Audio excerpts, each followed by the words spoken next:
So I've mentioned briefly a little bit that I've moved into a new business endeavor and a new business partnership separate from what I already have going on in my business.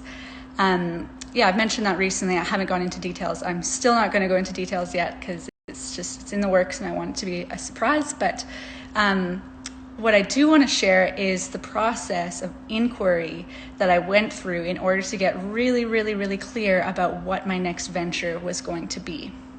And I think this can be valuable through a variety of different sort of decision-making processes in your life, but I'm going to speak to it specifically in terms of like the creative process and entrepreneurship.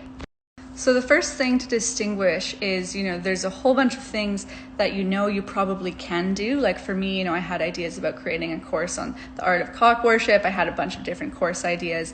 I had ideas on how I could grow my own business in terms of getting on different retail platforms like Amazon and such. So there's options, things you could do, and then there's this distinction of like, what do you actually want to do? What is the body saying yes to? Where is the excitement really at? And when you're in a place where you have these great ideas that feel exciting to you, but there's just not a lot of energy naturally there that's kind of carrying you through and motivating you. Like on one hand, it feels like this great idea, but it feels almost heavy to do.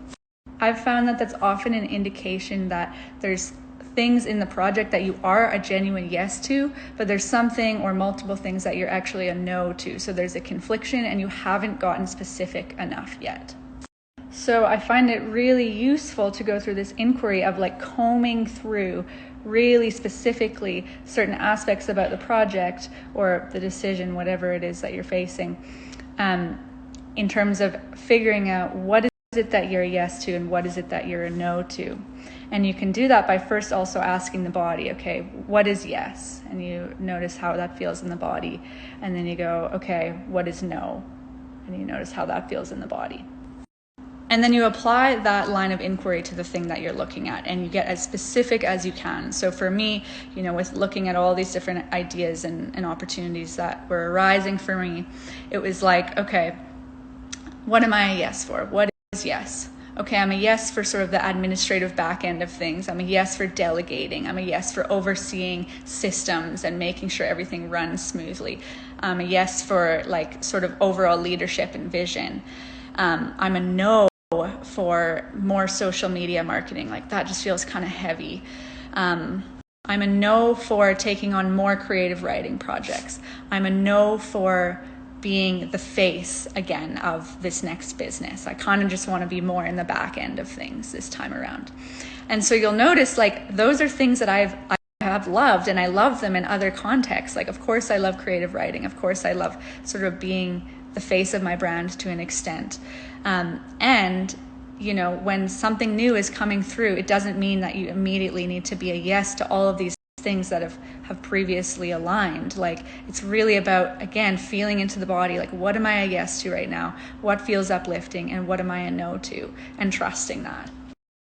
And then the fun part is that as soon as you are clear about what it is you do want and what it is you don't want, the thing basically appears. Like for me, within 12 hours of like expressing to myself who I wanted to work with, I was approached by them out of nowhere after having never discussed business with them before.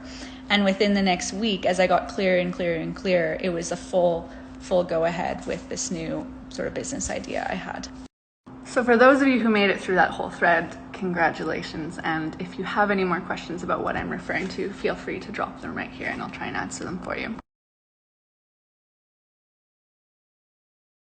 So there's a number of people that have asked this, how do you discern the authentic no versus fear and resistance? So first thing is go and watch the highlight reel on my profile called Body Wisdom, because I talk a lot about this.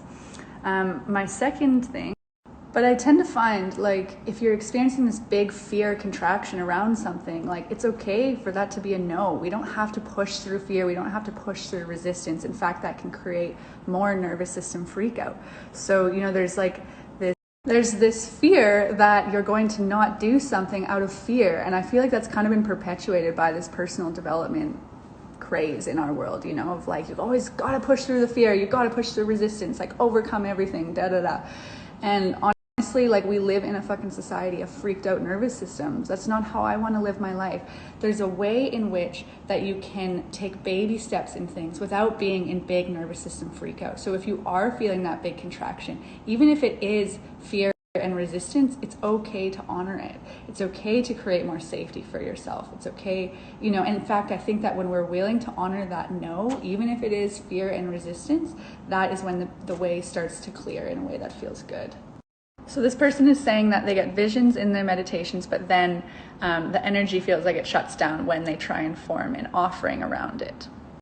My thoughts would be that you may just be sort of extracting from the familiar. So you have this new vision, you have this new inspiration, and then you want to go and put it into a box that might be familiar or you've already conceptualized up, and that probably isn't feeling good. For me, like, I had all this energy around the art of cock worship, but then when I thought about actually making it into a course, it was just like, I don't want to do that. It's so heavy, it's not fun. So again, like, as a reflection of the earlier part of my story, like, get more specific. What is the part of the idea that feels like that's a yes? And then all of these ways that you're trying to put it into an offering probably feel like a no. So again, really combing through. And if you've moved into this model like I have, that's more about like feminine leadership and creating by listening deeply to the feminine rather than like just forcing your idea forwards no matter what, you really need to stay attuned to, like, does this idea that I have actually feel like it has enough energy behind it that'll carry it through, or does it feel like I have to strap this thing to my back and just like, hike it up a hill, because that's not fun. And personally, I don't want to do business that way. I don't want to do creativity that way.